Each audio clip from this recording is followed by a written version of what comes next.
Welcome back to the Puck Bunker. I'm Rocco Zappia, joined as always by my co-host, the man who once held residency at Chippendales, Las Vegas, Darren Boyce.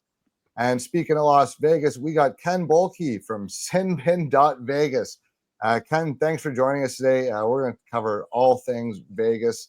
How did you get .Vegas as the end of your website? Like that's pretty It's cool. great. Because .com's boring and we don't like that. Well, no, really, .Vegas is like a real thing. Like you could have a .Vegas, any website you want, it could be .Vegas.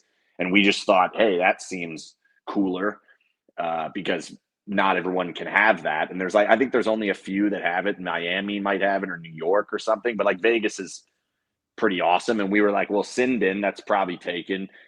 I kind of ripped that off from somebody. That's all right. We'll get past that. But yes, then we just put .Vegas, and then we just made it our entire brand. And now 8-9 years later, now the guys at .Vegas sponsor us. So thanks for asking that question. Because if you need a .Vegas, go to porkbun.com/SinBin and get your .Vegas. See, I'm ready to go. I love it. Love the plug. Yeah, well, I made you ask me. I made you ask me. Okay, well, thanks for joining us today.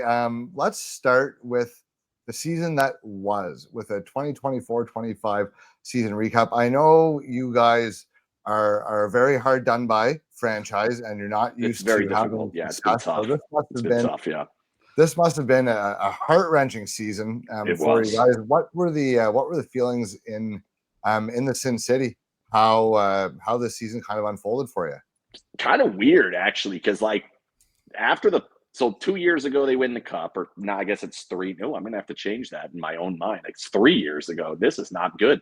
So 3 years ago they win the cup. Then What a they, drought. yeah, it's just a disaster. I don't know what we're gonna do about it. We know a lot about droughts, which no rain here, please. I golf. So 3 years ago they win the cup. Then they bring back literally everybody. Like the only thing they changed was Riley Smith is the only thing that changed. He went out and they brought back everybody. And then at the deadline, they loaded up. So there was an expectation going into the playoffs the year after they had won the cup that they're going to do similar to what Tampa had done, what Florida has now done. It's like, wow, they're the same team and have now bought Tomas Hertl and Noah Hannafin and Anthony Mantha. It's like, oh, wow, okay, this is good. But they were so banged up that year, which is a theme. We'll get to that theme in a second, that it never really came together. So then that offseason came, and that's maybe the worst they've ever gotten hit by the cap, where like you're pushing way beyond the cap. Like they iced a team that is super new CBA illegal 2 playoffs ago. The year they won, they were legal. I shall note that. That is important. Even new CBA legal. But so they got, like, everybody had to leave. They lost their Conn Smythe winner and Jonathan Marchessault, William Carrier, Michael Amadio. There were others that left, and it was Chandler Stevenson was a big one. And everyone kind of went into last year like, they don't really have any wingers. Their defenseman is kind of more offensive minded now. We'll see. And then they go out in the regular season. They're like the most consistent team in the league.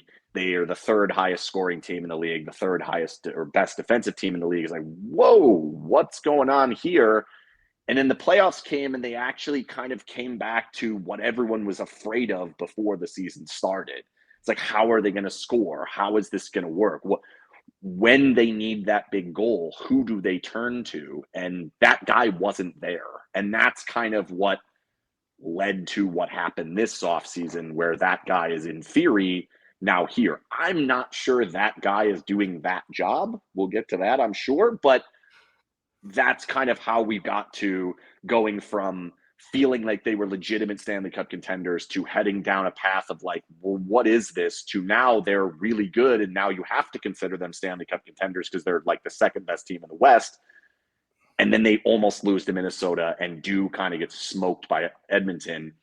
And now all of a sudden you kind of have to rethink what actually was this team. And that's a tricky one that I think it's going to take us years to really get that answer, to be honest. So do you think they kind of got exposed a little bit by Minnesota and Edmonton? Like, was it like, I guess maybe Rocco and I had spoken about it before. Maybe team speed was kind of a bit of an issue with them. Yeah. was it some other things? Like Aiden Hill struggled too. That was another thing that, I did see them play in Montreal earlier in the year, and they crushed Montreal that night. But Aiden Hill kind of struggled that game. It was kind of a theme all year. So Did they blow a big lead that night or something? they were up 4-0, and I think it ended up winning like 5-3 or something. Yeah, that's right. Yeah. That's right. Yeah. I remember a lot of strife. There was strife that night. Yeah. A lot of strife in my Montreal. Yeah, I like strife sometimes. But nonetheless, so did they get exposed? Like, again, was teams to be like Mark Stone, we know isn't the fastest guy. Some of these other guys in the team, is that or even did they kind of get exposed as being kind of old maybe? Yeah, that's part of it too. Like I do think it was Minnesota was a weird team because like they were way better than what they were, but also they're also Minnesota and their coach is legitimately the worst in the entire NHL. He's horrendous. Like if you ever have a second, just type in John Hines coaching record and go to like the hockey reference page. It's hilarious. The dude has never finished above fourth in his life. He's never won a playoff series at all. This was the second or third time he ever made it to game 6. He's never made it to game 7. He had it. They were better than the Golden Knights in that series. They were in really good shape. Dummy Gus Nyquist stepped offside, and that really hurt like bad. And then the Golden Knights were like, okay, we're enough dicking around. We'll just whip your ass up there. They did that. Not a great place, St. Paul. There's nothing to do. There's like one restaurant in the whole city. I was there for none either way. So exposed, yes and no. Like, yes, they needed people to score. And it's really difficult when you need people to score and you say, okay, who are we turning to? And the answer is the number one guy to turn to is a rookie who got benched in the playoffs the year before in Pavel Dorofeev, who really is not built for playoff hockey, at least not in this point in his career. And that just wasn't there. Then it's like, okay, Brett Howden. Well, yeah, he had 25 goals or whatever it was in the regular season, but he's a 9-goal scorer in his career. It's probably not going to be there. Like they didn't really have it. So now it's like it has to come from power plays. It has to come from Eichel. It has to come from Stone. And they also, I thought what maybe exposed them a little bit more in that series, more so than even Edmonton, was they didn't have an answer for Kaprizov, Boldy, and Eriksson Ek, which was quite surprising. And then they did kind of like, okay, well, we can't figure this out, so every good player we have will just be on the ice against them. And in the theme that I was getting at earlier, John Hines didn't realize that this was happening, that Karlsson, Stone, and Eichel were all on the ice at the same time. And despite the game, and again, I was there in St. Paul. I know the game took place in St. Paul. John Hines never once thought, maybe I should not play my best players against those guys. And so then the Golden Knights ended up kind of shutting those guys down. Minnesota's depth is trash. So that's where Vegas was able to kind of get across the line in that series. And then you saw like the depth of the roster, especially the scoring depth. It just wasn't really there. Like you're asking for goals from Riley Smith and Keegan Kolazar and Nick Waugh. Like it's just not realistic in a big time playoff series. And that's where they went 127 minutes not scoring a goal on Stuart Skinner. Yeah, that's a tough one, right? Like that's your season. Like if that happens, there's no getting around that, So hello, Mitch Marner. All right, well, let's dive into Marner, but first, you mentioned like how boring of a city St. Paul is. And unrelated hockey question, what does it take from a city to impress someone from Vegas? Well, restaurants. I got there at 8:00. So I'm like, this isn't. But you're coming from a pretty high bar to clear here. But like it's 8:00 in Central Time. Like I'm not, it's 8:00. It's not like I'm on Vegas time and it's actually 11 or something. No, it's 8:00, right? And I get there and I get down to the hotel and I get on the Yelp and the nearest restaurant's a Thai place and it's closing at 8:15 or no, 8:30. It was 8:30. I'm like, well, I can't be that guy. First, who closes at 8:30? Either way. So I'm like, I'm not going to be the guy that's like, I need food now. You're closing. And then they're spitting your food. We didn't want that. The rest of the entire city, the whole thing, the entire downtown St. Paul, not Minneapolis. Minneapolis is kind of cool. St. Paul, the only thing was Jimmy John's. So I ate Jimmy John's like 3 times, and I ate Domino's the other couple. There's nothing there. There's like a cafeteria that's pretty good that I enjoyed. I like Miami. Fort Lauderdale was fun. I've been there. DC's not bad. That was enjoyable. LA's cool. San Jose blows. Where else have we been? Edmonton. Ooh, no, thank you. Winnipeg pre-COVID was better. COVID beat that place up a lot. But there are some cool bars. I got butter chicken poutine, which was a highlight. So I'm not that hard to impress. I just want things to exist. Is that yeah, like is that too much to ask for? Like, no, that's pretty reasonable set of expectations. I'd say so. Since we brought it up, let's talk Mitch Marner.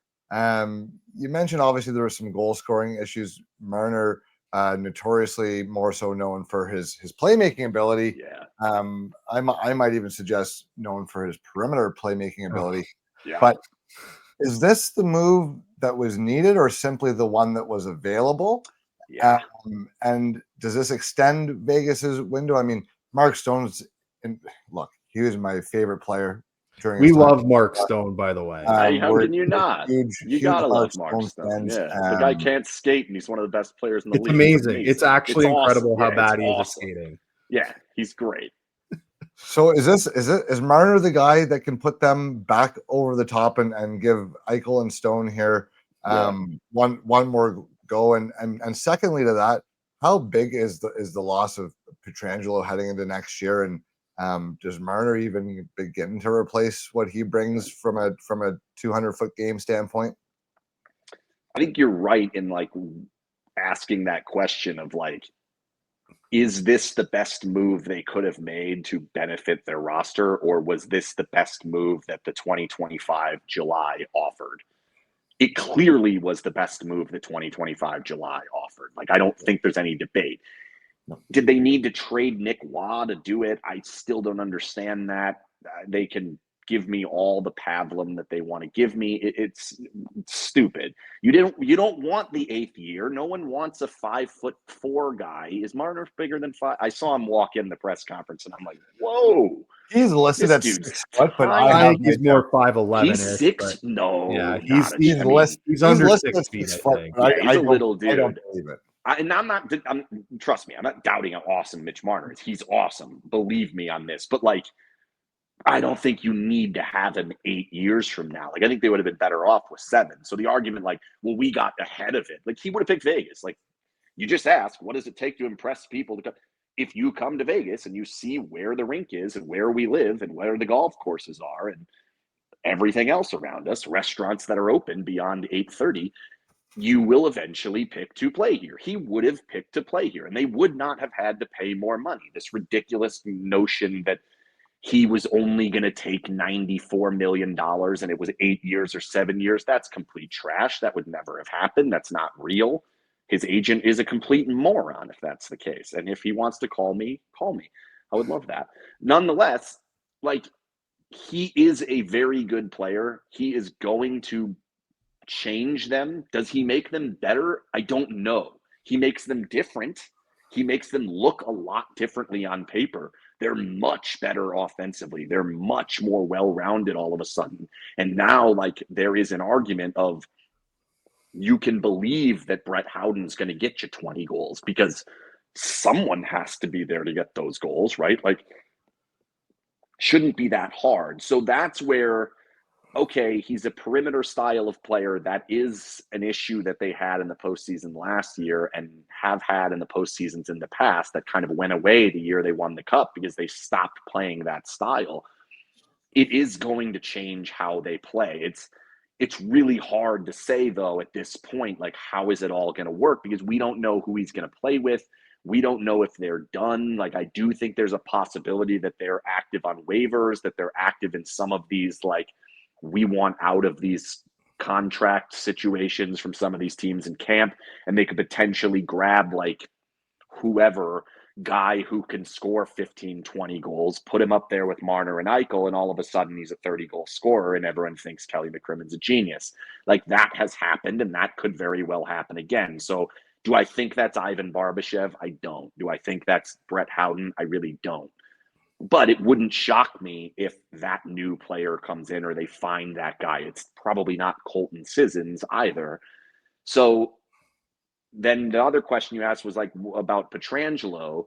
That's like seemingly no one wants to think about that. And I do think that's concerning, is like everyone's like, whoa, man, Vegas got Marner. They were really good and now they got Mark. Well, yeah, but like they don't have 1A defenseman. He's the only 1A defenseman they've ever had in 8 years of being a roster. And before, that's one of the big reasons they came up short. When they lost it to Washington the first year, that was a big reason. They didn't have the guy that could stop any of the top players, Kuznetsov, Ovechkin, Backstrom, and really where they really fell down was down the lineup. They struggled against Lars Eller. I can't believe they haven't bought Lars Eller yet. That guy was so good against them 7 years ago that I still think about it, that I can't believe he hasn't been a Golden Knight yet. Wait till he is, and you're going to, oh yeah, that's right.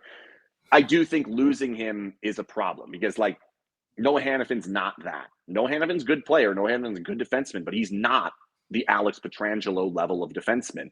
Shea Theodore's even farther away from that. I actually think Shea Theodore is better than Noah Hannafin, but I think he's more leaning offensive and more unreliable in many ways defensively. And that's why they've stapled Braden McNabb to him. Braden McNabb, in my opinion, is not a 1B defenseman. He is not the guy that plays alongside your superstar defenseman to be the best defenseman on your team or the best pair on your team. I just don't think that's the case. So that's where there's a lot of noise about Rasmus Anderson. That would probably help. He potentially could be the next wave of that guy. I don't know how they make that happen at this point without blowing up some of the forward depth that all of a sudden does look good. So that's tricky. But yeah, it's like overcoming the loss of Alex Pietrangelo and then filling him in with a 100-point player. It should offset. If you had offered Alex Pietrangelo for Mitch Marner at the deadline this year, I think most people would have done it. And I think you guys probably would have been like, yeah, that seems to make sense. One guy's like 6-7 years younger. This guy's a 100-point player. That guy's heading in the wrong direction. It would have made sense. So in that respect, like, I get it, but not having that true replacement, like, that's where it's going to lean on Cassidy. It's going to have to be Cassidy that's going to have to figure out, like, how do I bring this group of 6 along with Caden Korzak and Jeremy Lazan and Zach Whitecloud? Like, that's the defense core now. That's not what it looked like when they won the cup. Like, it's names on the paper that you could say, like, I don't know, right? So that's where they're going to have to figure that one out. And it's going to be tricky because I could see them all of a sudden being a little bit higher scoring team. And that's very, very anti Bruce Cassidy. Like, I could see them being, every night they're winning 5-4 and Bruce Cassidy wants to kill himself. Not literally. So they also traded Nick Hague as well. And they kind of just, if your name was Nick, you got to go this summer. You're out. And I'd say they replaced him. I'll be polite. They replaced him with depth, lineup depth, basically. Yeah. Lazan, yeah. So again, is that loss too a concern for you? I mean, we'd figure he was kind of a top 4 defenseman. I mean, he's on the barrier. He's solid. He's not a top end guy, but he's solid enough. And again, it's a big body that are really hard to play in the playoffs. So like, he stepped into that role, right? Like, you think he was good at stepping into that role, like when they needed him, and it didn't really collapse like it has in the past at different times over the course of their 8 years. Like, the thing they miss on him is upside. There was legitimate upside there. Like, he never got a chance to play on the power play. He never really got a chance at a full long-term shot at playing really even in the top 4. He wasn't given that rope that all of a sudden they're going to give to Caden Korzak now. And we'll see. Maybe they're right that Caden Korzak is the guy that deserves that rope more so than Nick Hague. Now, Nick Hague needed $5.5 million. Korzak only needed $3 million. So that's the argument there. But I think it was Nick Hague's a lot more reliable, at least to me, at this point in his career than Caden Korzak, because we've seen it. We've only seen like 60 games of Caden Korzak. So that's a tricky one because, like, do I think they based on what they've lost out of what they got from Nick Hague as a Golden Knight, I think it's replaceable. What they lost from what Nick Hague could potentially offer down the road, I don't think they replaced that with Jeremy Lauzon. I think we know what Jeremy Lauzon is. He hits you a lot, and that's it. So I guess I've been told he fights poorly. I'm not. That's people have told me that. We don't like guys who fight poorly. I don't really watch the fights. I live in Vegas. We have UFC and boxing. Like, if I want to watch guys fight, those guys know how to fight. These guys just grab each other here, and they're wearing helmets. Why are we wearing helmets when we fight? This is stupid. And visors. That's even worse. Yeah, like, that's like the best you can do is like throat punches, which would hurt me bad. So I get it, but like, it's, you know, I've been here. Like, I covered Conor McGregor. Like, I don't want to watch Jeremy Lauzon fight Drake Batherson or something. Like, I can assure you Drake's not fighting him. I'm not interested in that. I was trying to come up with a random. That was a random name. I admit I'm not that up on my center. Artem Zub. How about Artem Zub? There we go. Yeah, good name. So here's, I guess, another question is too. I mean, the one thing about Vegas' forward group, like, yes, they have a lot of offensive potential. I'd argue they have a lot of good two-way guys, though. Like, they do have a lot of responsible forwards. Do you think that could kind of augment the loss of Pietrangelo, like that they're, you know, at least they are a responsible forward group? They're not going to, these guys score points, but, you know, I wouldn't say they cheat for their points. Like, these guys, they're good. They're good, solid 200 foot play, including Marner. Whoever Rocco wants to say about him, he is a really good 200 foot player. Whoa! I never doubt his two-way ability. I know he's a good 200 foot player. I know he's a good penalty killer. I just think he's perimeter as hell, and I think when games get hard, he goes away. So, but that has nothing to do with his ability as a penalty kill guy or in his own end. He's great there, but I'm worried about him, you know, being able to be the guy to lead the charge. But we talked about this, boys, ourselves. I think Marner, maybe when you put him with a guy like Mark Stone and Jack Eichel, who actually know how to step their games up when it matters, and you take him away from Matthews, who's much the same problems that Marner does, and Tavares, same issues really to a lesser extent. But you put him with guys who have been there before. I think maybe you bring the best out of him. And I think that's the hope there. But I just wanted to make my criticisms on him clear. Fair enough. But it has nothing to do with his defensive ability. Like, I would say, like, that is an idea, is like, we have Jack Eichel, and we being, this is the Golden Knights speaking. I always get in trouble because I don't do the we, but then I often speak in like as if I'm the Golden Knights, right? Like, and then people are like, well, this idiot calls us we. I can't. I mean, I'm like, how did I even? So they're thinking we have. See how I did it that time? We have Jack Eichel, William Karlsson, Mitch Marner, and Mark Stone. And the idea is like, that's going to cover up the fact that we don't have a super deep defensive core. And I think it makes sense, but then I also think it doesn't in the way Cassidy defends. The way Cassidy's style of defending, it's very zone. It's very crunch the middle, which eliminates the importance of your wings in the defensive zone. They're good for breakout. That is good. I don't think that's Mitch Marner's strength. That is Mark Stone's strength. That's where he gets his Selke nominations, is you can't get around him. He breaks the puck out himself. Mitch Marner, he's good. Guy's crafty, don't get me wrong, but like, that's not his strength. Guy coming down the wall at him, he's going to make the right play, but it's not necessarily coming out, right? So I don't know that style, I don't think you're going to get, like, I would be surprised if Mitch Marner gets any Selke votes this coming season, because I don't think that Cassidy's system accentuates. Yeah. Accentuates? Sure. Did I just make up a word? Word, whatever whatever the word I'm trying to say, it does that for his game defensively. Like, I think in the neutral zone, he'll be good. He'll take some pucks away, but that's, again, Mark Stone was a Selke candidate under Pete DeBoer and would continue to be a Selke candidate under Pete DeBoer. he's not really under Bruce Cassidy because that's not how they play. More get back above the puck, get in the right position, make life difficult, and that will work. But now, once the puck gets to the front, Mark Stone's not helping out. Mitch Marner's not helping out. Comes down to the centers. Jack Eichel's very good at it. William Karlsson's very good at it. Nick Waugh was actually pretty darn good at it. Big guy, pretty darn good at it when his controller was turned on. Sometimes it would turn off. I don't know what was happening there. He once cross-checked a guy in the face. Whoops. Out of He was going nowhere. for the puck. Out of He was nowhere. going for the puck. He was going for everyone cross-checks the puck. Completely normal thing to happen. But, like, I don't think Hurdle's very good at it. I think Hurdle's actually a bad defensive center. And now a bad defensive center, a fourth-line center. I think Sissons is going to be pretty good. I think he's going to be pretty good at that role. I don't think he's very good at much of anything else, but he's pretty good at that role. So I think that'll be okay. Maybe even better than Waugh at that role, but it'll offer nothing going forward, especially in the role he's going to play here.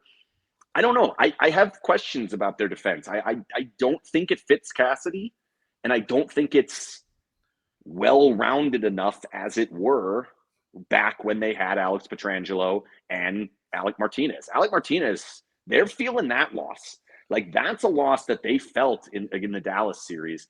He didn't play very well, was kind of going downhill. They really felt it last year. It's like, we need to get off the ice against good players. We don't have the answer. And, you know, Kaprizov scored like 6-7 goals or whatever it was. Boldy was unbelievable in that series because they didn't have an answer. So another follow-up then to, we're worried a little bit about the team defense. How are we feeling about the goaltending then? And I'm going to bring it to the goaltending. Taking the words right out of my mouth. Well, I'm always the goaltending centric guy. Newsflash, I'm the goalie myself. Aiden Hill was really good. Aiden Hill was really good with a good team in front of him. And there is a skill set to play that way. Like, that is, I'm not taking anything away from, like, he won a cup. He's been very good for Vegas. He struggled last year when, you know, again, he lost a series to Stuart Skinner. Badly. Yeah, badly. Are we worried at all about this contract? Because he's got a 6-year deal over $6 million here now. Mm-hmm. Or B, if we are worried about him, are we okay with the backup situation? Are we okay with the goalie depth in the organization then? Are you aware of who the backup is? Well, I'm asking you. Akira Schmid? Yeah, well, 48th best goalie in the AHL last year. Now, the funny thing is you had a starter in the AHL who was better than him, but that's... What, Carl Lindbaum? Yeah, he's solid. Yeah, we'll see. He's a kid. I don't know. That's a tough one. And by the way, Akira Schmid's awesome. The dude is great. I love Akira Schmid. Swiss guy, hilarious, good dude. Loves him some golf, watches it all the time. I'm always watching him over there. He's got the last locker, and he's always looking in the corner at the golf. And we're always talking about different shots. Good guy. I like Akira Schmid. He is a goalie. I don't know. Like, last year, their backup was Ilya Samsonov, and he was not particularly good. The stats actually said he was all right. He was not particularly good. When they needed something, he was not going to give it to them. And he was better than Akira Schmid by a long stretch all the way through the season, except for like 3 starts when the games didn't matter. And then all of a sudden now it's like Akira Schmid's the guy. I don't think he's going to be the guy. I think they're going to pick somebody up on waivers. I don't know who that's going to be. Maybe they sign Georgiev or James Reimer or whatever. Not that worried about it. Backup goalie, to me, I don't think this team's going to be made or breaked. Off of their backup goalie. Like, I don't see that being the case. They're good enough that they should be fine. Even if that guy loses a bunch of games, they should be fine. As for Hill, I've said this for a long time about Aiden Hill, and I will stand by it. Aiden Hill is a product of the roster in front of him. When Aiden Hill's roster in front of him is excellent, Aiden Hill is excellent and will give you excellent statistics, excellent goals saved above expected, will make every single one of the saves from long range, will do all the things that you can possibly ask for. When he's the Cassidy style of goalie, we're never going to give up a chance directly in front of it, and we're really never going to give a chance that's directly in front of him and then gets passed off to the side, and now he has no chance, right? That's not going to happen. That's what the thought is. The roster in front of him is not what it had been. It is not the Stanley Cup champion team from 3 years ago. Like, it's not. So Are we concerned about Aiden Hill? Yeah, in the same level that I'm concerned about the defense. Aiden Hill's not covering up the defense's errors. It's just not going to happen. Aiden Hill is also not going to be the problem. He's not going to fix the problem, but he will not be the problem. If they play a good game, he will play a good game and he'll get the job done. So in that respect, with the contract, I don't know that I have that big a deal with it because it's not overboard. It's not like they're paying him 11 or 12 or something like that. Even in the 8s, 9s, like it's 6. It's a lot for a starting goalie, but he is a starting goalie. He is somewhere in the 15 range, 15 to 20 if you want to get up to the 10s. Somehow he was Canada's backup. Not sure what's going on up there. You guys don't have goalies anymore. Don't understand that. Didn't seem to matter because Binnington figured it out. Still bothers me. We'll get you back in the Olympics. Either way, I don't think he's going to be that big a deal. Like, I do think he's going to catch a bunch of blame here, and I think probably around the world and country or whatever we're calling it. I do think people are going to say, wow, Aiden Hill stinks all of a sudden. And I'm going to sit here and say, no, he doesn't. He's doing the same thing he's always done. They're not good in front of him. And or the opposite, they will be better than I expect them to be in front of him, and he will do the job just fine. By the way, as I'm talking about this, Rocco kind of looks like Logan Thompson. Yes, so he does. I've said that before. You make me think that Logan Thompson, we could use Logan Thompson back, and he was at the softball game. Not a great softball player. Had fun at the softball game. I enjoy guys that they have this charity softball game down the street from where I live at the AAA ballpark. And yeah, he played, and people love Logan Thompson. I liked Logan Thompson. He was a good guy. And you look like Logan Thompson. So we could probably, it would be nice if they had Aiden Hill and Logan Thompson. So if you want to come back, go ahead and do that. He's offering you a contract, Rocco. Yeah. Unlikely because Logan Thompson's contract's a beast now. Yeah, if he had a really good year. Good on him. Logan Thompson ever needs a stunt double or someone to go forge autographs for him, you just let him know I'm in. I will. My rate is room and board and per diem in Vegas, and that's it. So I'm in. We can. Now, are there like? Do you have a level? Because like Casino Royale, or like, are you like we at the Venetian level, or like, are you okay with like the D, or like how do we? If there's a cold beer and happy people and some good music, that's all I need. That's all I need. I'm not. Not a lot of happy. Not a lot of happy down there. Take him to the Flamingo. Just take him. This is what I'm saying. Like, if you're going to make the recommendation, if you're going to put yourself out there, at least like go for the Venetian, go for the win. Go like there's stairs in the rooms at the Venetian. Like not to get to in the room. Like somewhere on a golf course, and I'm. I think the Wynn has the golf course, don't they? Yeah, no, $500, and you have to have had a 3-night stay. There you go. So Vegas price. Good luck playing the Wynn course. It's sick though. It looks amazing. You shoot right into the sphere. It's so awesome. I have not played the Wynn. And the Logan Thompson Lookalike Contest brought to you by .Vegas. Yes. Thank you. I'm coincidentally also a terrible softball player. So this. All right. I haven't seen you play goalie yet. So. You know what? If there's anything weird, like if there's anything more weird than a goalie, it's a right-handed catching goalie. I don't know if I trust that guy. Kind of like the right-handed catching goalie is almost like the Canadians from South Park with their heads kind of. Yeah, they don't talk quite right, Yes. I don't know if I'm into it. That's kind of probably why the left-handed quarterback is the same. It's just a nightmare. I don't know. The left-handed quarterback is actually it's a very similar. I'm out. Yeah, I will not even cheer for the team. If my team, I'm a Buccaneer fan, ever gets a lefty, I'm out. I have no interest. I'm not cheering for them anymore. I hate it. I can't watch it. It's funny, Rocco, because I said that to Rocco before we were like scouting goaltenders. I'm like, oh, like the right hand catching guys, like I just can't get it. Like I struggle to get on board with them. Both of Washington's too now, right? Lindgren's right. I think they were the only two guys. No, but now, okay, I kind of think if you have one, it's kind of good to have two because you're practicing against the same thing.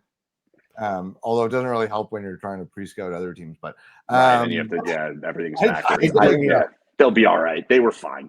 I digress. We're going to get into prospects in a minute because, I mean, that is that is basically the basis of our show. But one thing I want to talk about first, because both their names have come up.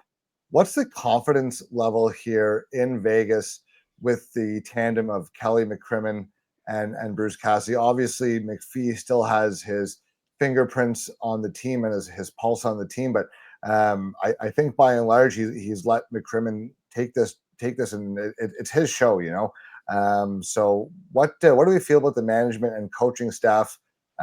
Is forever just trading for win now guys sustainable? Right. Or do we think that the little dog and pony show that seems to work so well for them, do we think that shtick's kind of maybe coming to an end as guys are starting to get older and on these bigger deals? I think as it's occurring, everyone's pretty much fine with it. It's like, well, it's working. We continue to be the most exciting team in the offseason and at the deadline. Like, this is fun. I think everyone's on board with, like, this is great. I think that the trades that McCrimmon has made, he has some home runs. Mark Stone, sorry. He has some misses. He doesn't have that, like, the McPhee one. If you guys remember way back, McPhee traded Philip Forsberg for Martin Erat. Yeah. And it was like straight up at a deadline, and it was a nightmare. And like that followed him even all the way through Vegas. Like, McCrimmon doesn't have that on his record, so that is helpful for him. I think everyone's pretty much on the same boat. It's like, well, this is the way the team is going to operate. This is how they're going to operate. Why would you stop operating like this at this point? And I think everyone, like, there weren't a lot of people that's like, well, Mitch Marner, that's a step too far. Like, I kind of was on Eichel, but on Mitch Marner, it's like, well, no, like, they didn't give up all that much. They have the money to replace it. Like, that's how this works. I do think the question is going to become, like, how does everyone view this if the wheels fall off? If the Mitch Marner thing doesn't work, if the Hurdle thing doesn't work, if the Noah Hannafin thing doesn't work, and all of a sudden they aren't looking the same way that they looked before, then you're going to start looking at the prospect pool and saying, oh my goodness. Like you just mentioned, like, we're going to get to talking about prospects. And my thought is, that's not going to be good, because there aren't really any. So that's where it's, for now, confidence remains pretty high. I do think, like, just the way he comes across and the way the organization has come across, I think there is, and like loyalty issues, right? Like, I've been big on that too. And I understand it. It's kind of ridiculous, but letting Jonathan Marchessault walk was kind of ridiculous. And that was an issue that I think the way that they've managed the team, the way that it's gone, it has rubbed a lot of out-of-town fans the wrong way. And I do think it rubs some in-town fans the wrong way. For now, there's no issue of job security or anything of that sort for the GM. Like, and nor should there be. They win the division like every other year. They're in the playoffs all the time. They're a cup contender. That would be ridiculous. Like, that's insane. I do think at some point the question is going to be, is this the right guy to lead us back up, when they never really showed that that's the way to build? Like, they're going to try to build the team this way. If you're out of assets, is this the right guy to do it? That's where we're going to get to. I don't know when we're going to ever get to that, if we ever even get to that point. Coaching wise, they're quick on the trigger on coaches. They were quick on the trigger on Gallant. They were quick on the trigger on DeBoer. I think they could be quick on the trigger on Cassidy again. I would not say in any, not at all, is he on the hot seat at the moment. But things can turn in a hurry, and they will look to find answers. And when they run out of answers of how can we make changes with the roster, they will fire the coach. So he is not on the hot seat. He is one of the best coaches, if not the best coach in the NHL. The roster, in my opinion, is not built for him. I don't think it's built in the model that would make Bruce Cassidy be at his best. So if it doesn't work and his style doesn't really fit with this roster, they're going to change him rather than the roster. That's the way it will go.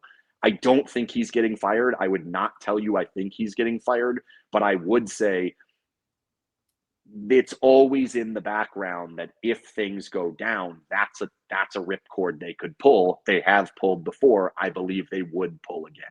Now, do we think it's on the coach? You said, like, you mentioned that the team as it's currently constructed might not be the best iteration of a franchise to fit Cassidy's preferred style. Yeah. But Yeah. is that not on the coach to find some adaptability there and to maybe find something that plays to the strengths of the roster as it's constructed, rather than maybe playing the roster in his ideal world? And again, you watch every Vegas game. I'm not trying to say he doesn't do a good job of adapting on the fly, because obviously he's had a pile of success in the league as a head coach. And further to that, is that something that that the GM should maybe keep a little bit better in mind, or is it, like you said, they view coaches as maybe a little more disposable, and if this guy doesn't work, we'll find a guy that suits this roster better? There's never been a moment in Cassidy's career since the disaster that happened like 20 years ago in Washington, when he was like 35 years old and should have never been a head coach in the first place, and that didn't go well. Since then, once he got to Providence and then Boston and then Vegas, it's always pretty much gone well. As I was making fun of John Hines, type in Bruce Cassidy and go down the coaching record. It's pretty ridiculous. Like, the dude wins 100 points like pretty much every year. What I'm saying is, I completely agree with you. A great coach has to find a way to adapt, has to find a way to get the best out of the players. But what he does works. What he has shown to be able to do clearly does work. And he's very, very good at it. He's very good at making a defensively solid team when you have defensively solid players in front of him. If this doesn't go the right way, and then they have to start tweaking things, he's going to get some things wrong, because that's the way it goes. That's how it goes in this sport, right? If your system doesn't work, you've got to make some changes. He will make those changes. The goalie won't bail him out one night. There'll be an issue with whatever. They take too many penalties or whatever happens. And I think it will take some time for him to figure out, how do I match this roster? And the fact of the matter is, if they fall out of playoff position by Thanksgiving, by New Year's, by whatever, he's probably not going to survive it. Like, they're going to say, well, wait a minute, we better find the guy that can make this work. And yeah, I do think it's a weird concept, because in one hand, you're like, I don't want the coach picking the players. I don't want the coach going out there and being the GM. That's the GM's job. The Golden Knights GM's pretty darn good at this, so let him do it. But at the same time, it's like, I don't know that some of these guys and the way that the roster is made actually do fit what you're supposed to be doing. So that's where it does fall on both. And inevitably, because the way that the structure of it works, one guy is the other guy's boss, and the other guy's boss is someone completely different, and he doesn't get fired until he has no more answers. So he's going to have an answer. So the coach is always on the hook before the GM is. That's the way it works in this sport. It's not how it works in every sport, but it is in this one. So it's tricky, because if it doesn't go well, and it doesn't go well, it's kind of ridiculous, because there's only like 11 teams that are trying to make the playoffs, and 5 more get in on accident, and they're one of the 11. So it's like, they're probably going to make the playoffs, and then if they fail against a good team in the playoffs, is that where the issue becomes? So we'll see. But overall, like, to answer the question, like, confidence is pretty high. They have a really good head coach. They have a general manager who has found a system that's been working out really, really well. And what they've been doing is working. Will it eventually catch up? Maybe, certainly could. I'm not sure. I used to be one that said, yeah, that's going to catch up. I'm not sure I'm there anymore. It's different. What's going to catch up is going to be, I think they're going to miss on free agency signings or some of these big trades. And if that happens, then it can catch up in a hurry, because the LTIR thing is kind of going away, and they relied on that a lot. I would want to say one thing, though, about them in free agency. Like, I have a hard time believing they're ever going to Vegas is ever fully going to tank, literally, because they won't. Yeah, because they're a free agent destination. Yeah, like, they won't. It just can't. Like, I can't see that happening. But just the location in general. I agree with you, but at the same time, you only have so many dollars to attract difference-making players. And if you attract difference-making players that don't end up making that difference, you run out of money to actually continue doing that. And now so for instance, Rasmus Anderson, there's some report that like Rasmus Anderson will only play in Vegas, right? Which probably isn't true, but also it's kind of nice. And he's right. He should only want to play in Vegas. It's the best city to live in. So in that respect, yeah, would be great. Let's just get Rasmus Anderson. But they can't. They literally can't do it at the moment. Like, say Connor McDavid wants to come to Vegas. Well, then Eichel's out. Like, that's the only option you have. You can't, there's no other way around it. Otherwise, you have 4 good players and 16 garbage. That ain't going to work. We know that ain't going to work. See, Mitch Marner leaves his previous team and comes here. Hammering on the Leafs, you know what? That's winning me over right away. But it's true though. The Leafs had maybe the worst spread just of top salary heavy, going. And I mean, Edmonton does too, but at least it's with Connor. Well, at least they have the top guy. Those two are a different animal. They're not the same. Yeah.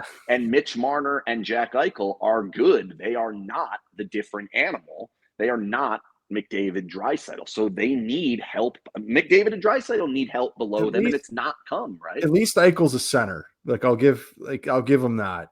Because and he's won a cup as a number one. But, he's good in the playoffs. Yeah. Austin Matthews is pretty damn good, right? Like, not in the playoffs, not like Jack Eichel. You know how many goals Jack Eichel has in his last 30 playoff games? He has a cup. How many goals does he have in his last 30 playoff games, including the cup, which I think it goes back to like the Edmonton series in the cup run. How many does he have? 4? How many does Austin have? I don't know, but I know Mitch Marner has 4 and 29. But he has like 5 points in his last 59 games. The points though, Jack Eichel's a point per game player in the playoffs. Mitch Marner's a point per game player in the playoffs. But Austin Matthews is supposed to score all the goals. Jonathan Marchessault was supposed to score all the goals. Like, these guys have Pavel Dorofeev. Like, that's the answer. That's the guy. That's the only guy who shoots. Look at the stats. Pull up shooting. They don't shoot. Mark Stone doesn't shoot. Jack Eichel, he shoots because he doesn't have any choice because the other guys on his wings aren't going to do anything. And then now they have Marner. He won't shoot. So that's going to be tricky because the defense, they'll shoot, but that's not utilizing Jack Eichel. That's not utilizing Mitch Marner. So they're going to have to figure that out. And like, the left wing, the current left wing is Ivan Barbashev, Brandon Saad, Riley Smith, Brett Howden. Which one of those is scoring 35 goals? They're not. They're not. Before we move on to the prospects, I do actually want to ask. What prospects? Why do you keep saying that? They have some. No, they don't. I really enjoy this. This is great. Would they sign like a PTO type guy, like on the left wing? Like, is a Max Pacioretty, like, would that be an option for them? No, Max Pacioretty is not an option unless he changes his agent.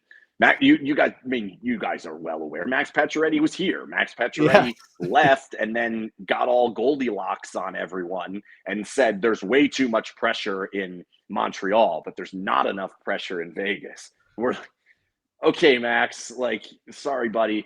Plus, he's still represented by Alan Walsh. Anyone represented by Alan Walsh will not be a Golden Knight. Like, it just isn't going to happen as long as the roster or as long as the GM is still in place because they do not get along. I get it. So, but yes, could they go down the PTO route with and I don't even have a good name. Like, I usually like lean on names that are in Golden Knights history, and that guy is Brandon Peary. Like, can you find the Brandon Peary who is like bad at everything except somehow scoring? Well, they kind of had that. You guys know prospects. They kind of had that in the prospect pool, and they gave him away for Riley Smith. Brendan Brisson. Like, that was it. That was the guy. Is the Australian kid that? Maybe 2 years, 3 years down the road, maybe. But I doubt it. I really doubt it. So, yeah, could they go PTO route? Yeah, but there aren't a lot of PTOs that score 35 goals. Even on the best line in the world, it's super hard to find. Like, I think more waivers than PTO would be my guess. Would be some of these guys will find their way through waivers and they will grab them. Like, that's probably the better path. But like, those guys are usually not goal scorers, because if they were, they're not on waivers.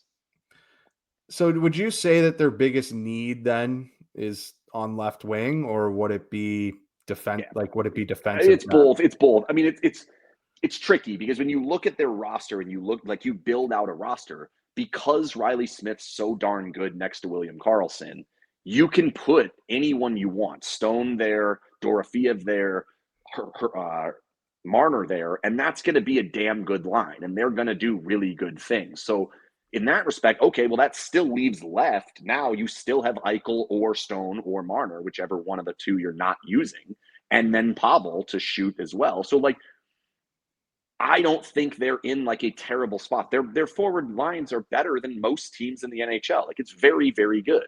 There is an issue. There is a concern there that it's not perfect. Not many teams are. I would say they're better off finding the next iteration of Alec Martinez as opposed to whatever is on the scrap heap of trying to find that guy who can score 35 goals that isn't actually real life. Like, that's not something you could just find, plug in, and it works. Like, that's trickier. I think finding defensive defensemen is much easier unless you're Toronto.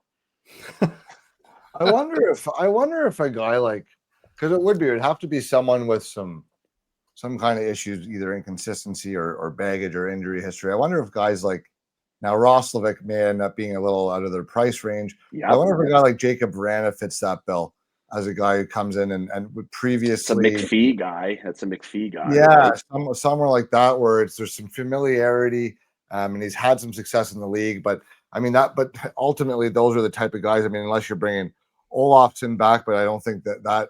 But that was one that would have made sense, and then they prioritized Brandon Saad over him, which is peculiar to me, right? Like, that's interesting. That, like, okay, well, Brandon Saad's not doing that job. Brandon Saad does some jobs. He can be good. He also got cut from a playoff team last year. But, like, that one's weird. I still don't fully understand that one because the upside just isn't there.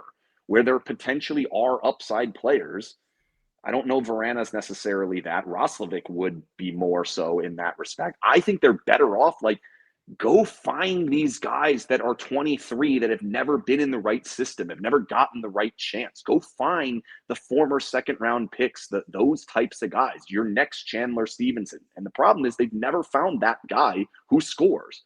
They found the guys that play center. They found the guys that play defense fairly well. They've never really found that scorer.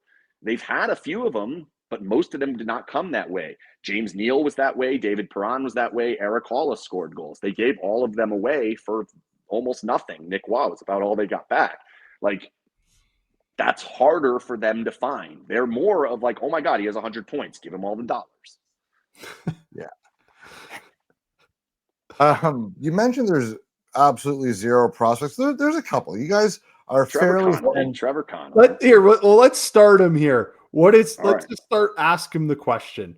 Current state of the prospect pool. How do you really feel? Bad. It's bad. It's very bad. The goalie is fine. Goalie maybe, but goalies are the worst to try and figure out because God knows what they're going to end up being. I mean, what are the Red Wings doing? That guy was supposed to be a superstar, and now he's not even good anymore. And now they got another guy who's better. I don't even Kosa, I think is his name. Like, he was supposed to be the best. Yeah. And like, he's bad. Yeah, that guy, and Augustine's better. Like, that's a mess. Goalie, I think they're all right. The Moisevich kid seems like he's halfway decent playing over in Russia. He's also older, so that scares me a little bit because, like, he's playing well, but he's also older. Like, if he was 19, we'd be in a better spot. Lindbaum looks like he can potentially be something, but also, like, what I read about him is not anyone's really over the moon about him. Like, you see the numbers, and it's like, here's the top 15 guys, and he's not on there. And it's like, that concerns me. Trevor Connelly's legitimate. I think Trevor Connelly's a legitimate NHL player, assuming his head stays on straight. That could be a big assumption. Long enough time's going to go past that I can stop saying that, hopefully. But to this point, I can't, because even so far since he's been a Golden Knight, he goes to Providence, injured half the season, doesn't really do all that much at Providence unless you watch the games. Eye test, he was pretty darn good. Statistically, not great. And all of a sudden, out of nowhere, he's the first Golden Knight to ever, as far as I'm aware of, sign after the first year of being a freshman in college. It's never happened before. They don't do that. And so now it's like, well, the guy who's been on 11 different teams in 12 seasons, I think that might be a slight exaggeration, but it's a lot. All of a sudden, now he's on another one. And then he gets drafted in the WHL expansion draft, or CHL. I don't remember. I think it was W. Gets it picked in the expansion draft. And all of a sudden now it's like, is he going to juniors? So with a contract. So like, why is he going to juniors? So it's weird. So that's where he's been good, though. Like, I was at development camp. He's good. This kid's good. He's way better than everyone else they have. Maybe the Australian. Well, I was going to follow up. Like, could he not say he has a good camp? Like, is there any way that he could make the team? Like, he is a left winger. No. Remember we went over who the coach is? Right. So there's no way? No. Yeah. 2 years ago in the playoffs, okay, they had Pavel Dorofeev. Now, we now know Pavel Dorofeev is capable of 35 goals in the NHL. We now know that Pavel Dorofeev has a lethal shot that can score in every single level he played in. He played 7 minutes against the Dallas Stars in the 2024 playoffs because Bruce Cassidy's the head coach. He's not playing that guy. Connelly would be 3 years younger than Pavel Dorofeev would. He's not going to play Trevor Connelly. He's just not. He's gonna lean on Brandon Saad or whoever else they get off the waivers and over him every single time. Not to mention, the biggest knock on the kid is immaturity. So what are the chances that he walks in and plays an entire NHL season, even an entire camp, and impresses Bruce Cassidy, who had a hard time with Phil Kessel's maturity? It's just unrealistic. It's just not realistic. Plus, I don't even know if he's good enough to play in the AHL yet. Well, I guess why is he getting drafted in the CHL? Well, that would be the question I would have. Like, he played at the end of the year in the A. He didn't look bad. He was pretty good. But those games are stupid, though. End of season, oh boy, those games get done. Fair enough.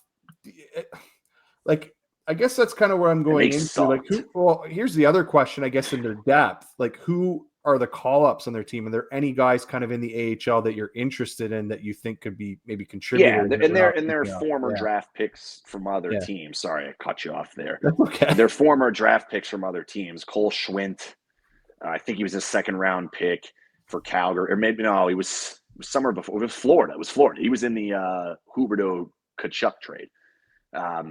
When he's got one goal, it was into an empty net.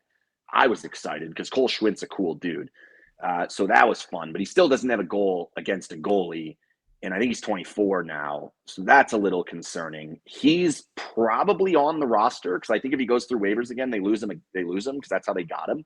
So he would be one that potentially would be a depth option. Raphael Lavoie, who was a second-round pick from Edmonton, they kind of robbed him from Edmonton with this on waivers again.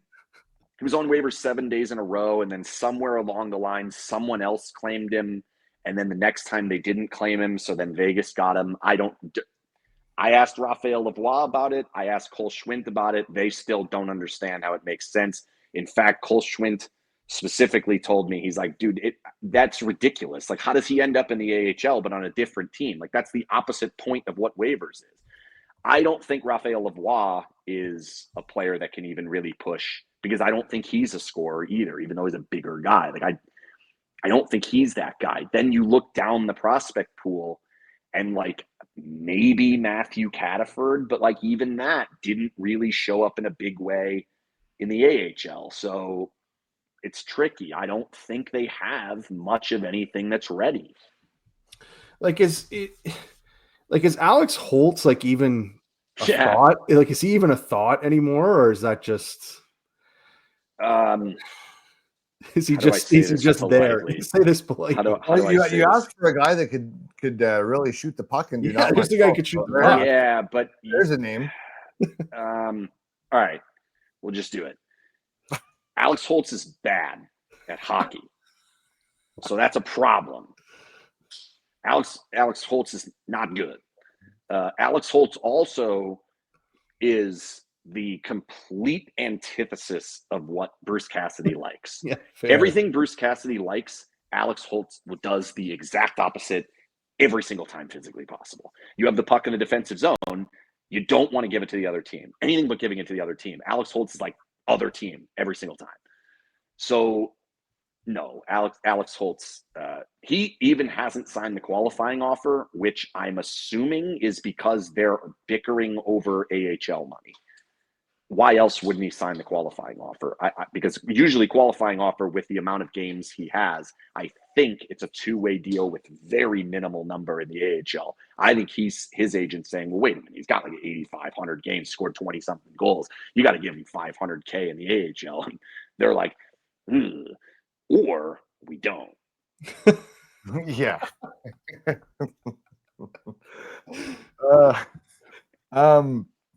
This year, another year without a first round pick. What a surprise. 2020. Thank God, because that draft sucked. I don't know about the players, but it was bad. The actual draft itself? Oh, I was so happy they weren't on the clock because it was awful. It was I terrible. was doing other stuff the whole time. I'm like, this is great. I don't have to pay attention at all. And then the second round whipped around pretty quick. Like they're trading up. They're doing all sorts of things. Had the great draft in Vegas the year before, and then they just ruined it. Everyone says that, like, oh, they should just have every draft at the Sphere. You know how much money the NHL lost having that draft at the Sphere? Like, who cares? The tickets to get to the Sphere to watch Backstreet Boys are like $7,000. Like it's not actually, but in my, like, if I see like a 400 to see back, that's 7,000 to me. Yeah. That's ridiculous. Like American, Rocco, American. Yeah, they use their own money. Yeah, right. Yeah, I don't know what that is in loonies. That's a lot of loonies, or is it toonies? I can never keep it up. Don't answer that question. I'll sound like an idiot.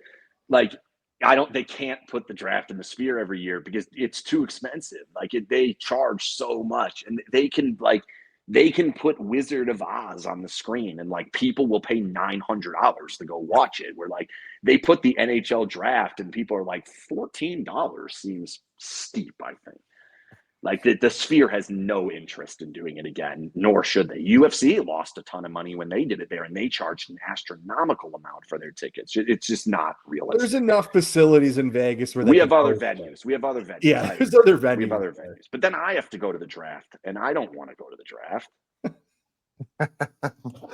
Big draft guru. Now, did you get the chance to see? No, I know the players. I just the actual event is rough.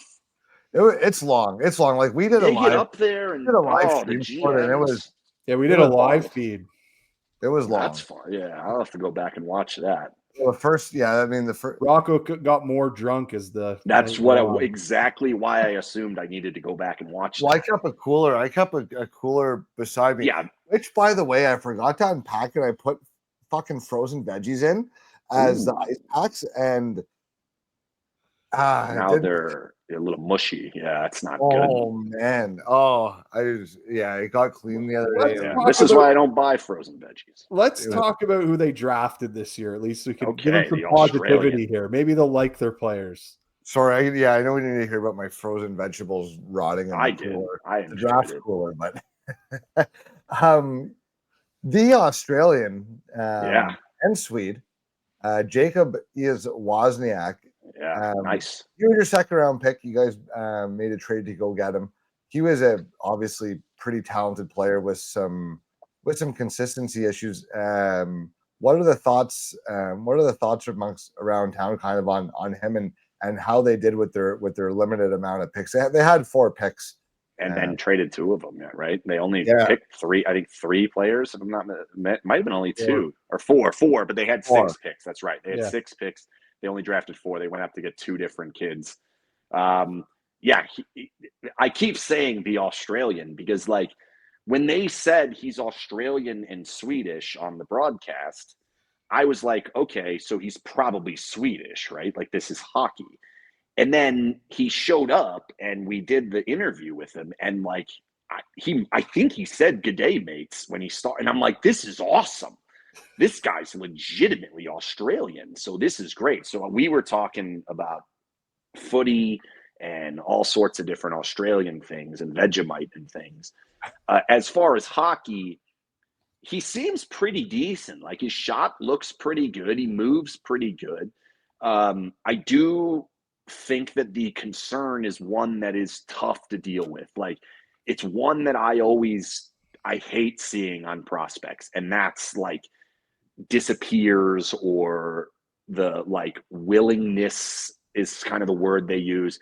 It's all these fancy words to say this guy doesn't like to go get hit. This guy doesn't like to be in tough situations. This guy does not like when hockey gets hard, right? Like, that's what they're kind of saying. Shocking from an Australian, because those dudes are usually nuts. I'm surprised that is an issue, but that is a massive concern for me, because disappearing in Ivan Halinka, like, that's tough. Like, I'm supposed to now project an NHL player out of a guy that struggled to find his footing, even on a team that's not like, and he played on third overall pick Chicago. Rondell.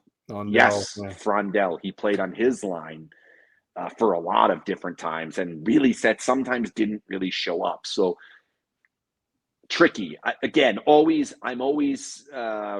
real hesitant with Golden Knights prospects, because they are awful historically. Like, it's terrible.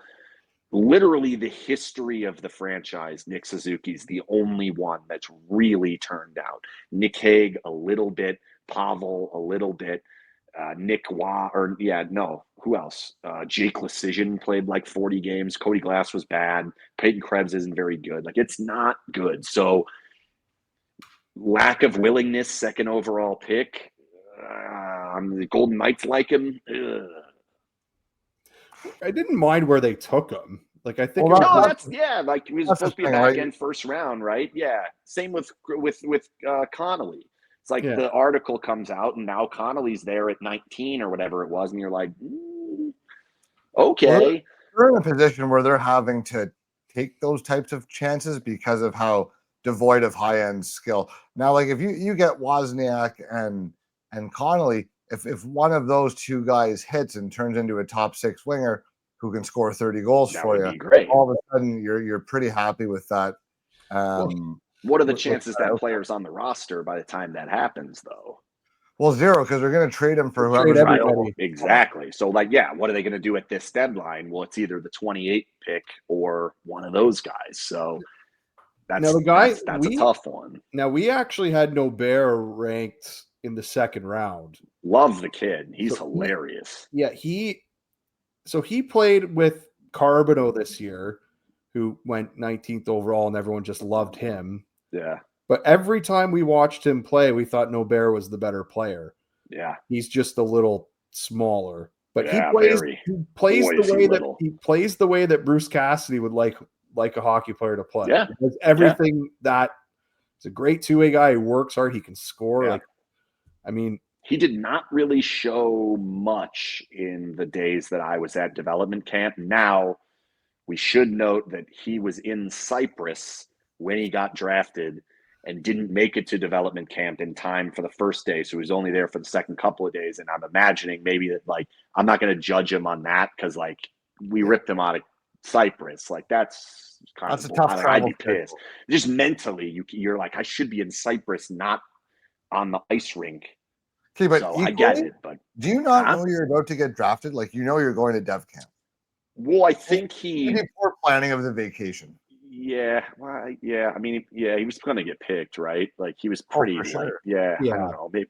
But like, if your parents are like, we're going to Cyprus, and you're like, yeah, I'll probably get drafted a bit, but also, like, I think you probably call and you're like, hey, I'm kind of in Cyprus. Like, maybe I cannot go to dev camp. Good, And good then on him. they said, He made it no, back and he toughed it through, yeah. probably some jet lag and amongst other But he's little. things. He seems like he could be something. Little guys are tough. Like little guys, it's You guys rare. have I had know it's been better, but success with smaller players, though. Yeah, at least the thing when there's a smaller guy, if they work hard, they can kind of overcome that. So now, speaking of development camp, who did kind of stand out? I mean, you mentioned Conley already. We talked about it's the only Wozniak. one. Yeah, unfortunately, it's literally the only one. Yeah. So It was. really but they did a weird dev camp this year. I don't know if you guys saw that, which I'll explain why, and it's not going to surprise you at all. They usually do like a week-long dev camp where they have a whole bunch of guys that they bring in that are not under contract. They do 3 scrimmages. We play fantasy development camp in the media here. It's quite fun. I won 2 years ago. I got screwed last year's development camp on fantasy development camp. So we didn't get to play this year. So we were all quite devastated. But the reason they didn't do it was because they literally didn't have enough players. So they decided we're going to do a 3-day camp and not really bring in a lot of the players that are like camp invites. And so it was basically watching an NHL practice 3 days in a row. And you don't get a ton out of that comparatively to some of the skill stuff followed by the practice, followed by 3 games in a row. I also I read a lot into like who they put guys with in those games. That gives you kind of a hint of like who they think is where. And like Braden Bowman is like well above everyone except for Trevor Connelly. And like Braden Bowman is like seemingly an AHL guy. Maybe he'll be better. I don't know. But like that's where we're at. So, and again, like East Wozniak, he's 18. The other kid's coming from Cyprus, Nobear, okay, we can give them a little bit of leeway there. But yeah, it was not great. But again, it was a different kind of camp, and maybe it's possible I'm judging it on saying, well, this is what I'm used to seeing, and I see flashes out of different players, and then when you watch 3 days of practice, you don't really get to see the flashes the same way. So it's possible that that's more me than it was the players, but I doubt it. So just because they're Golden Knights prospects. So here's a prediction here. Is Trevor Connelly actually going to play a game for the Vegas Golden Knights, or is he going to be traded beforehand? I'm going to go with yes.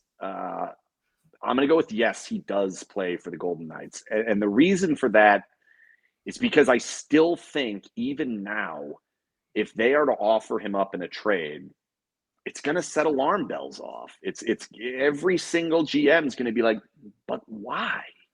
But why are you pulling the plug now? And like, what do we not know that they can't know? And so I think that he's going to have to probably find his way through the Vegas system. And I think he may get close enough and be strong enough. And to this point, like trading him would be tough because he looks good. Like he does look good. And like, I don't think if Trevor Connelly is a great player, though, I don't think he'll be a great player with the Golden Knights. I just think that the career path and the way that it's gotten to where he's gotten to, I think it's going to take him time to find himself as a professional hockey player. And I really don't think that's going to be with Bruce Cassidy. I don't think that's going to be with the Golden Knights organization, even if Bruce Cassidy's not here. I just feel like it's like he will show the flashes. It could be like Holtz, right? Like, and if Holtz would have worked out in the next organization, everyone would have been like, yeah, okay. He needed to get through an organization before learning, oh, wow, this is what it takes. And this is why I didn't work there. I think that's probably more likely, but I do think he plays. I don't think he plays this year. I think he could play next year, but even that, I would probably take the under on that. I think he's probably more 2 years away. The nice thing there is like if they do decide they want to trade him, they can kind of get away with the story of, well, no problem. Who else would you like in a trade? Because we don't have anyone else who's any good. Kind of him or nobody if we're going to make go out and get another. But you got to think of like the way that that would normally go. It's like, oh well, we want Rasmus Anderson, and they're like, all right, well, what are you offering? It's like, well, I take your pick. Like, yeah, that's kind of what you're saying. I feel like eventually they're going to say like, oh, what about Trevor Connelly? And if you don't immediately go, nah, we don't think so, like it's going to set alarm bells off. It just is like, and I'm telling you, there's been nothing out there. It's all me just kind of reading between the lines. But him not being at Providence after 1 year, I don't get it. I just don't get it. And because of the history, I have to ask the question of like, why? He didn't play enough. He didn't do enough. He didn't phase himself out of that level like you should do. Like even Brendan Brisson did and then got hit. Like, and even he had a weird route to how he got to Vegas's contract. They didn't even give him a contract. They gave him an AHL PTO and he was pissed about it. I know this because I asked him a question about it and he legitimately looked into the Zoom and goes, I am not going to answer that question. So he was clearly pissed about it because all of his teammates had gotten these contracts and he got an AHL PTO. Like, I'm a first round pick. Like, what are you talking about? And so that was after he did more at Michigan than Connelly did. So I don't know. Do they want him under their control? Did something happen? Is it actually he's this good? Like it's just not cut and dry for me.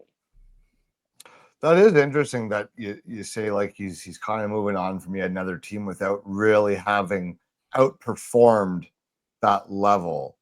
And I think that now 100% baseless speculation on my end, but if things were not improving from an off-ice standpoint, that the team would probably rather hurry him along somewhere else and start having those reports coming out yet again, damaging what's a bit of a fragile, I suppose, reputation. Oh, I mean, the smallest thing would be the end. Like the tiniest little thing would be the end.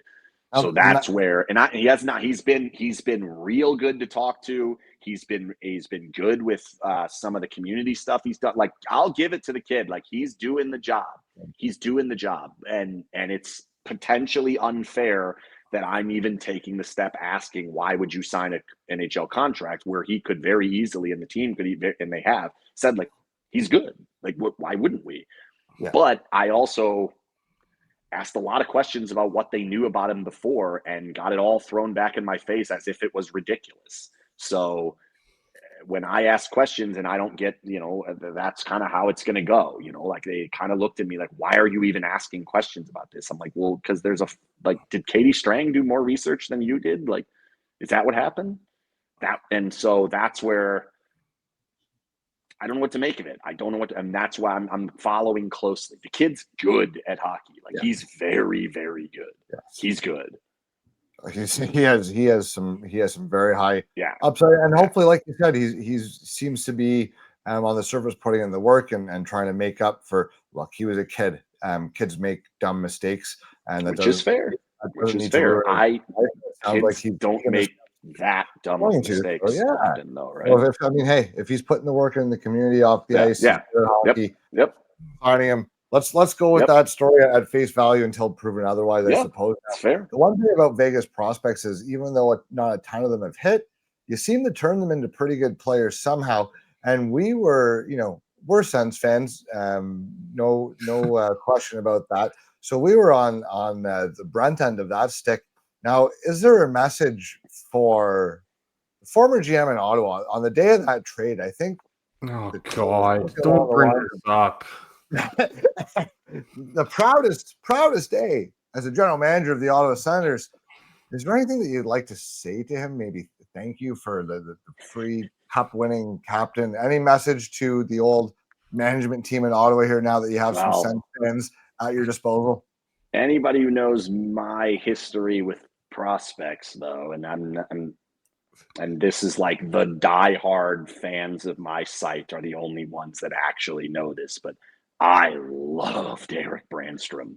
Like, I was obsessed with her. We had shirts.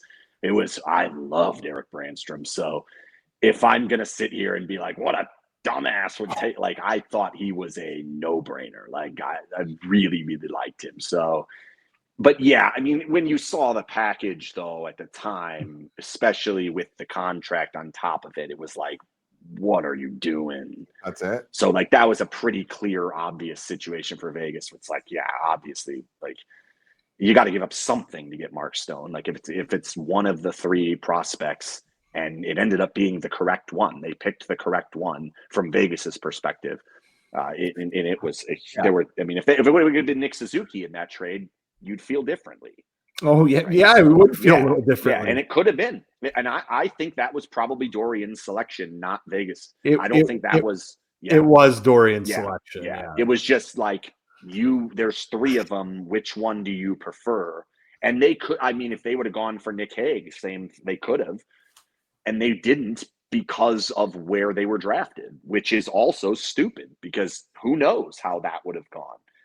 Like Nick Hague was a big, strong defenseman that projected NHL ready for sure. Brandstrom, there were more question marks on because he was so little. But he was electric though, that kid. Like he really was. It didn't end up working out. That sucks for him. The irony of that is if our current GM would probably have picked Nick Hague. Yeah, right. Of course he would have. 100%. Yeah. Of course he would have. He's 6'6", can skate, move the puck, Right. hit guys. Like, come on, Eric Branson, 5'10", can't skate. Well, but on the flip side of that, the crazy thing about it though is like knowing Vegas's history, had the expansion draft gone or the draft lottery gone better for them than it did, it was a disaster. They were slated to pick third. They ended up sixth. They would have either selected Nolan Patrick instead of Nico Hischier, Cale Makar, and Elias Pettersson and Miro Heiskanen, or they would have taken one of those four players and then traded them away for Mark Stone, and it would have looked different. If they had Miro Heiskanen, it's the same trade. That would be.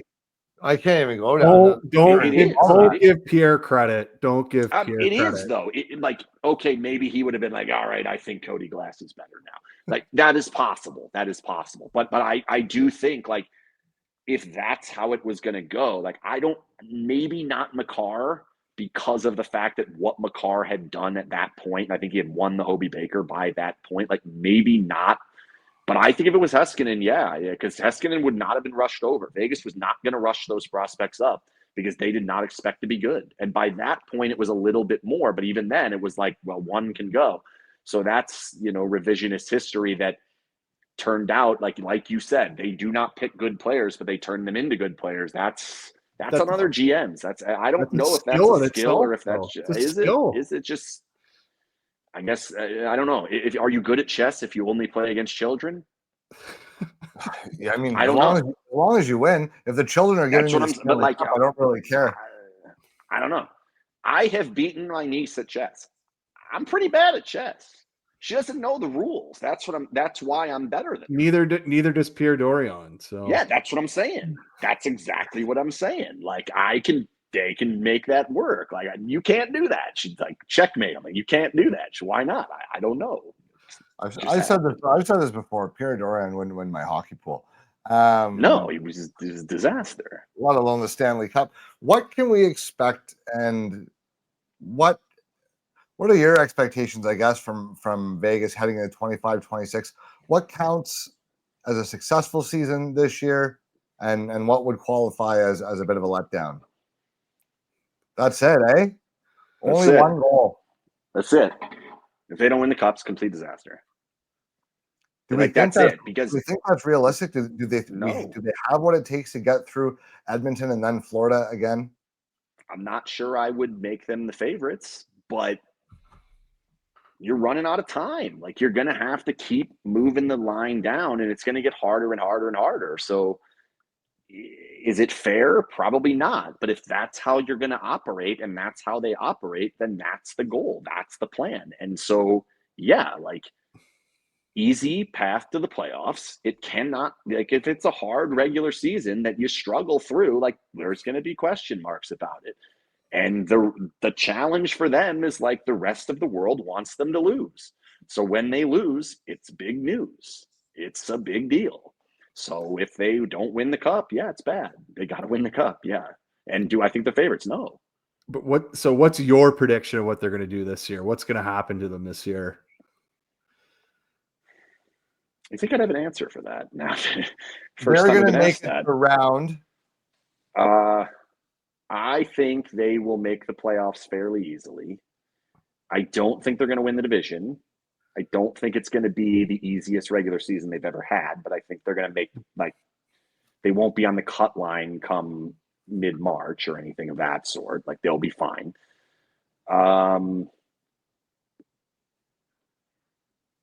I can't pick them to win. I can't even pick them to get out of the second round. No.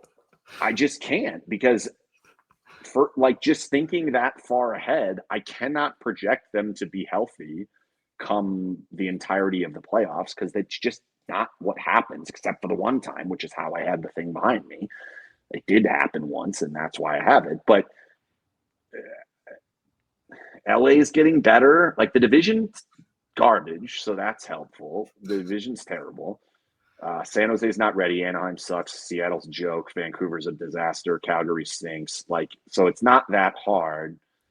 But Edmonton's still there. So no, I at this point, no. Connor McDavid and Leon Draisaitl are still in the same team. Like, that's going to be hard. And I think they're similar to what they were, but look different. I think they're a better regular season team than they were last season. I think they're a worse playoff team than they were last season. And is it possible that all the reports out of Toronto were wrong about Mitch Marner? Yeah, it is. But I'll eat him up for now, I guess. It would be ironic if he goes to Vegas and starts performing in the playoffs. It would. I mean, he's almost certainly going to be better than he was, just based on the goals. But he's not Jack Eichel. He's not that physical presence that you're like, put that guy in the playoffs, it's going to go well. Like, he's been in the wars. He's been through some of this. Like, I don't think it's like Phil Kessel either. Phil Kessel's a goal scorer. Yeah. True. Right? Like, and a goal scorer can be streaky in playoff runs. Like, that's not surprising. But then it's going to pop through. I don't think he's suddenly going to be a streaky goal scorer, even with a good team. Can he do good things and help them win? Yeah, for sure. For sure. He could be a huge part of it. But I don't think he's not going to score 15 goals in a playoff run. I just don't think it's possible. Darren, anything else you'd like to ask Ken here? Well, I think, how many points do you think Mitch Marner is going to get this year? I'll end off that one. Put the over-under at 92.5. Will he hit his jersey number? I'll take the over. I'm going in between that and 100. I don't think he'll get to 100. And I'm jaded by that number.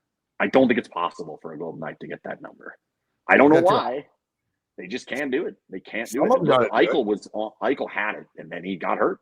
Yeah, and I think there's something to say about he's going to deal with a lot more on his body travel-wise playing here than he did in Toronto. And I think it's going to be an adjustment, at least for the first year. So I'll take under 100, but I think let's just go with the jersey number and call it 93. I like it. Ken, thanks so much for joining us. That's Ken Boehlke from SinBin.Vegas. If you're a Puck Bunker fan, please check out SinBin.Vegas. If you're a SinBin fan, please subscribe to the Puck Bunker. This has been fantastic. We've loved having you on, and we can trust you to give us a proper tour of the town when we eventually make it down there. Let's go. I love it. I'm so excited. Let's go. What are the Sens in town? They're going to get pumped. They will get pumped. Probably. Schedule's not released yet, but hey, I've heard there's a pretty good flu going around Vegas. I think we might have to catch it at some point here. Let's go. In the near future. This has been awesome. Thanks again for joining us. And again, SinBin.Vegas, they are the best coverage of your Vegas Golden Knights. Thanks again, Ken. Boys, thanks as always. Thank you.